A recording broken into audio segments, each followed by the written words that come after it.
Hello everyone, welcome back to my YouTube channel Easy Teach, and today I'm here with another video on wireless series talking about the difference between Wi-Fi routers and wireless APs, the access points. तो first video जो मैंने upload की थी wireless के बारे में उसमें मैंने बताया है the basic understanding about wireless. जब हम वायरलेस की बात करते हैं so what are the terms which are there in wireless, क्या क्या कंपोनेंट्स होते हैं उसके, एंड वायरलेस का जो वर्किंग है वो एक्चुअली कैसा है, बेसिक आइडिया दिया है उसमें। And today I am presenting the next video in the wireless series. this video in this video I'll be talking about the difference between Wi-Fi routers and wireless access points. So all right, without wasting any time, let's move ahead. So when we talk about the Wi-Fi routers, right? जब हम Wi-Fi routers की बात करते हैं तो wifi router जो हमारा है ना वो वायर्ड और वायरलेस दोनों डिवाइसेस को कनेक्ट कर सकता है। Here you can read the definition, wifi routers can connect to both wired and wireless devices. ठीक है, वाईफाई राउटर्स दोनों को कनेक्ट कर सकता है। पर अगर हम बात करें वायरलेस एक्सेस पॉइंट की, तो वायरलेस एक्सेस पॉइंट सिर्फ और सिर्फ वायरलेस डिवाइसेस को ही कनेक्ट कर सकता है, right? It can not connect to the wired devices. ये सबसे बड़ा, सबसे बेसिक, सबसे मेन डिफरेंस है वाईफाई राउटर्स और वायरलेस डिवाइसेस के बीच में, वायरलेस एक्सेस पॉइंट्स के बीच में। कि अगर हमारे घर में एक वाईफाई राउटर अवेलेबल है, हमें बिल्कुल हाई स्पीड चाहिए, हम लैन केबल यूज़ कर सकते हैं, राइट? लैन केबल यूज़ करके अपने लैपटॉप में कनेक्ट कर सकते हैं, we can connect the wire devices. और दूसरा एग्जांपल क्या हो गया, हमने अपने मोबाइल में वाईफाई टर्न ऑन किया और अवेलेबल एक्सेस आईडीज़ में से हमारे घर के वाईफाई राउटर का जो एसएस आईडी है उसको कनेक्ट कर लिया, तो हमारा ये वायरलेसली एक डिवाइस कनेक्ट हो गया, राइट? पर अगर एपी की बात की जाए एक्सेस पॉइंट की, तो एक्सेस पॉइंट वायरलेस डिवाइसेस को ही कनेक्ट कर सकता है। कभी देखा है कि एक्सेस पॉइंट पे हम कोई वायर अटैच करके वायर डिवाइस कनेक्ट कर रहे हो? नहीं, नहीं कर सकते। क्योंकि जो एपी है ना वो भी इंटरनेट कनेक्शन कैसे देता है, that AP must be connected to a router. AP जो है वो एक राउटर से ज़रूर कनेक्ट होना चाहिए, एक ऐसा राउटर जिसके पास इंटरनेट कनेक्शन हो। ये भी एक बहुत बड़ा डिफरेंस है। अभी वायरलेस राउटर को तो किसी और चीज़ से कनेक्ट करने की ज़रूरत नहीं है, बट एक्सेस पॉइंट जो है वो जैसा दिखता है वैसा नहीं है। एक्सेस पॉइंट हमारा जो है कनेक्टेड होता है always to a router which has the internet connection, right? Now let's move ahead. Here we have a diagram which shows a modem here. Here we have a modem and here it is a Wi-Fi router. ये क्या है हमारा? ये हो गया हमारा Wi-Fi router, right? And this Wi-Fi router has a port. जिस port को हमने क्या नाम दिया है? वैन इंटरनेट पोर्ट। ये हमारा वैन इंटरनेट पोर्ट हो गया। वैन इंटरनेट पोर्ट में हमारा एक कनेक्शन गया है मॉडेम की तरफ, जिससे कि हमें क्या मिल रहा है? इंटरनेट एक्सेस मिल रही है इस वाईफाई राउटर को। This wifi router can provide the internet access when it is connected to the modem which will be allowing it to get the internet, right? और यहाँ पे हमारा लेफ्ट साइड जो है ये क्या है हमारा? ये है AP, the access point. Access point सबसे पहली बात है वाईफाई राउटर से कनेक्ट होगा and that wifi router would be connected to a modem allowing it the internet access via the वैन इंटरनेट पोर्ट। ऑलराइट, सो कुछ इस तरह से हमारा कनेक्शन होता है। नाउ हम बात करें कि एक्सेस पॉइंट को यूज़ करना ज़्यादा ठीक रहेगा या वाईफाई राउटर्स को यूज़ करना ज़्यादा सही है। क्योंकि आप देख रहे हो कॉम्प्लिकेशन क्या है कि एपी जो है हमारा एक्सेस पॉइंट जो है वो ऑलवेज कनेक्टेड होना चाहिए वाईफाई राउटर से, जबकि वाईफाई राउटर को एक मॉडेम के अलावा और किसी एक्स्ट्रा चीज़ से कनेक्टेड होने की ज़रूरत नहीं है। तो आप यही बोलोगे कि wifi routers is a better option, why are we opting for the access points, right?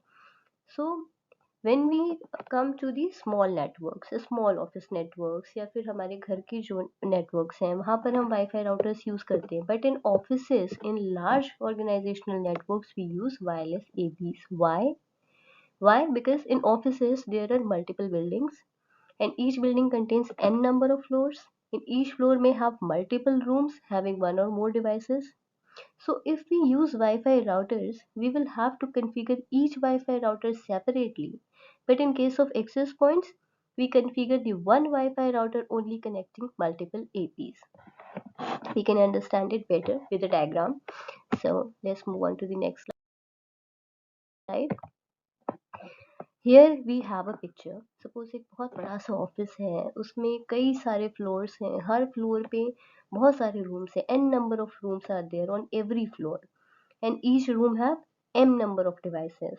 Correct? तो इतने सारे डिवाइसेस, इतने सारे रूम्स हैं, तो हर जगह वाईफाई राउटर लगाकर कैसे काम चलेगा, राइट? सपोज किसी ऑफिस के ग्राउंड फ्लोर पे ये हम देख रहे हैं, there are 6 rooms in total, right? Room number 4 में हमने क्या किया, वाईफाई राउटर लगा दिया।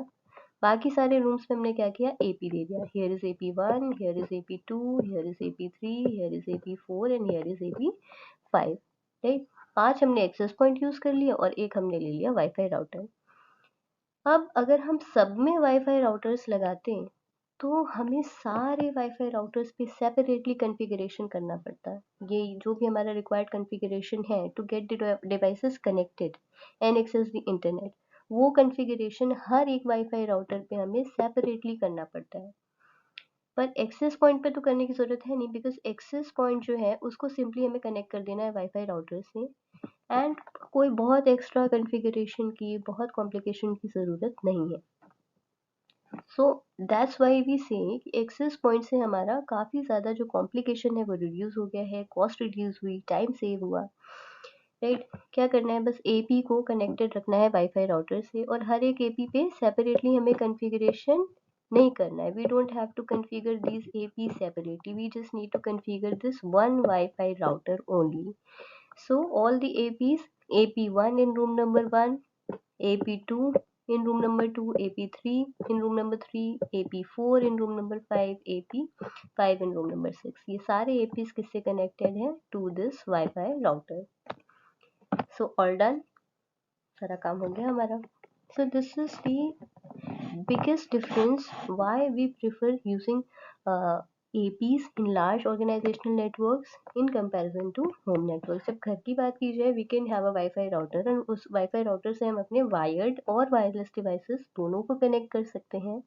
बट अगर large organizational network है, multiple number of devices हैं, n number of rooms हैं, तो वहाँ पर हम क्या करेंगे, एपीस लगा देंगे। ये एपी कुछ स्पेसिफिक लेंथ तक अपना सिग्नल ब्रॉडकास्ट कर रही होगी एंड जहाँ पर हमारी सिग्नल रेंज एंड होती है we can plant another AP.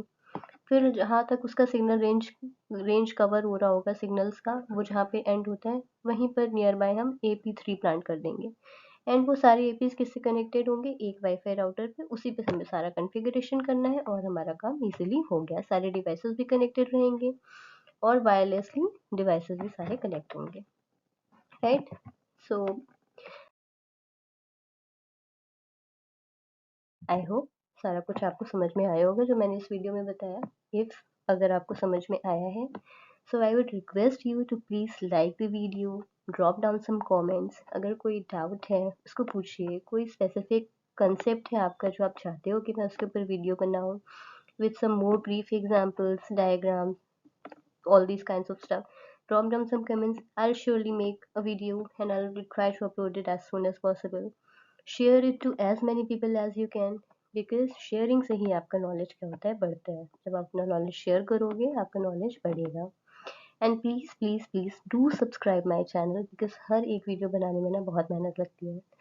सो कुछ समझ में आया आपको, वीडियो अच्छी लगी, please subscribe my channel easy teach and come back again, drop down some comments, तो मुझे भी पता चले दैट कि आपकी अंडरस्टैंडिंग कैसी रही और मेरा कंटेंट जो मैं अपलोड कर रही हूँ वो किस लेवल तक अच्छा है, right? So your feedbacks, I would highly appreciate your feedbacks. So like, comment, share and subscribe.